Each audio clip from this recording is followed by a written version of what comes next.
What's up, everybody? Welcome to week 48 here on the 52 Horrific Weeks 1988. I am your host, Mood616, and thank you once again for dropping in, guys. Alrighty, yeah, week 48. We are into December, and we are, of course, approaching the end very near. Very near, only got a few more reviews left. So the remaining few films went into that randomizer, hit the random button, and we've got the classic Child's Play. Yes, Child's Play, of course, directed by Tom Holland, written by Don Mancini, starring Catherine Hicks, Chris Sarandon, Brad Dourif, Alex Vincent, of course, is Andy. Yeah, what can I say about Child's Play? But for the people that don't know, we'll get into the plot here. Yeah, so the plot of Child's Play, it centers around, well, the film starts out with your, kind of like your story of the Lakeshore Strangler, played by Brad Dourif. He's evading the police before he gets killed by Chris Sarandon. He actually transfers his soul into a good guy doll, Chucky. So he transfers his soul into this doll, and basically what happens is Catherine Hicks' son Andy is having a birthday. And he's like obsessed with these good guy doll cartoons. He finds out that there's good guy dolls out there, so he's got to have one. So of course Catherine Hicks goes out and gets him a good guy doll. But what she doesn't know is that she actually purchases the exact doll from a peddler in the back alley of her department store. The exact doll where the Lakeshore Strangler, Charles Lee Ray, transferred his soul into. So now, one night, she has to work late, so she has her friend watch Andy. The babysitter has an accident in which she falls out of a window and dies.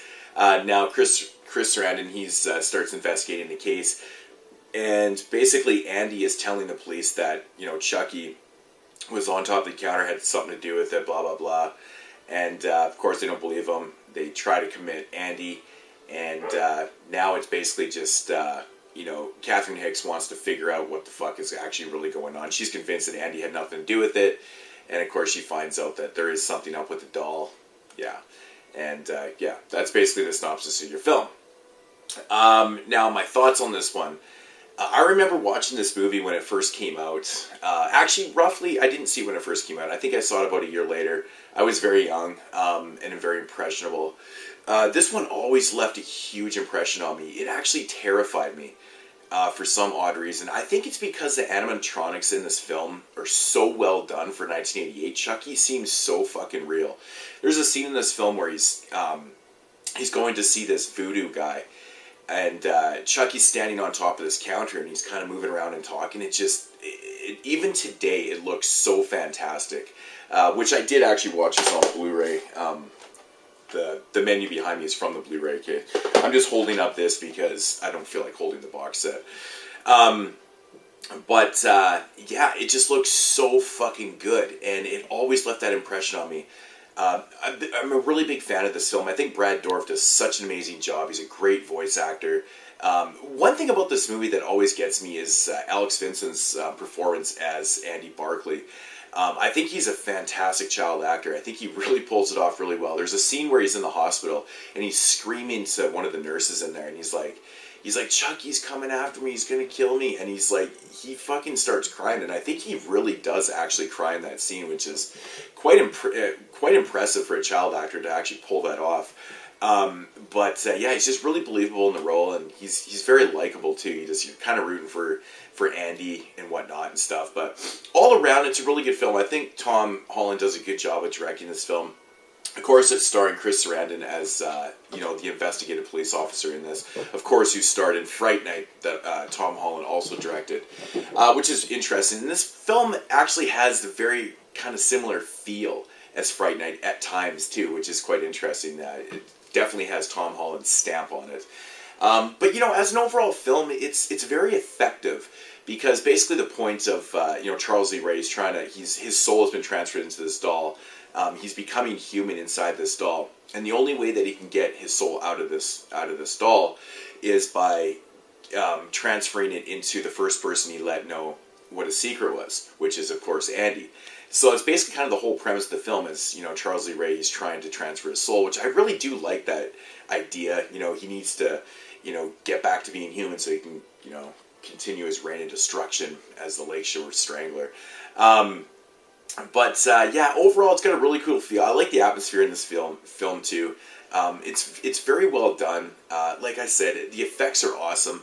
The animatronics are just outstanding in this film from 1988. Some of the best I've ever seen in a doll film. This is right up there with one of my favorite killer doll films of all time. It's a good feel. I like the the very serious Chucky. I mean, obviously this franchise becomes very silly with some of the later sequels and stuff. But this one and part 2 are really, really well done films, and kind of terrifying. As a child, like I said, watching this, it did a lot for me. It was very impressionable, and still to this day, this is 26 years later after the film has come out, and it's still effective, which says a lot about the film. I think the score used in this film is really well done. It's not overly aggressive. It doesn't have to be. I like where this is shot. This is actually shot in Chicago. There's a scene where Andy's actually, takes the train all the way downtown by himself because, of course, Charles Lee Ray's telling him what to do and stuff. I always like that scene because it's just kind of terrifying as a kid. You're like, wow, you're in this big city and you don't really know where you are. You're kind of in a rough part of the city and stuff. I always liked that too. I thought it was fantastic. But yeah, everyone does such a great job in Child's Play. Really fun film. One thing about this movie that always kind of surprises me every time I watch it is how the end doesn't really set it up for a sequel. It just kind of ends. I don't know if they, I'm pretty sure that they just intended just to have this as a standalone film. Especially, obviously because the way they ended it and stuff. But I think that's interesting. This became like such a, famous franchise and stuff. But, it's perfect. It's a perfect candidate. It's a killer doll film. So, but yeah, Child's Play. If I had to rate this film, I would definitely give it a 8.5 out of 10. I think it's definitely up there with some of the best, doll films. And like I said, man, the doll Chucky looks fantastic in this. I do actually prefer part 2 over this one because part 2, obviously still kind of goes along the lines of, Charles E. Ray. He's trying to get out of that Chucky doll into, Andy Barclay and stuff. I like that, but his reign of terror is just so brutal. And the next one, the body count in this film isn't overly high. He actually only really kills a couple people in this one, which is quite interesting. But yeah, the body count in part 2 is way higher and stuff. But I just like the setting in part 2 and the end and stuff. But yeah, this is a great film. I do highly recommend Child's Play. I'm sure everybody watching this has seen Child's Play before. Yeah, 8.5 out of 10, definitely up there with some of the best doll films, of all time. I don't really know what else to say about it. Catherine Hicks does a good job in the film too, as the mom. I think she's quite believable. Actually, everyone does a good job in this film. Brad Dourif just kills it though. He's so fucking good as a voice actor. It's just awesome. Obviously, he's not just a voice actor, but yeah, Child's Play, guys. Everybody knows about it. I'll see you guys next week in week 49. Peace out, homies.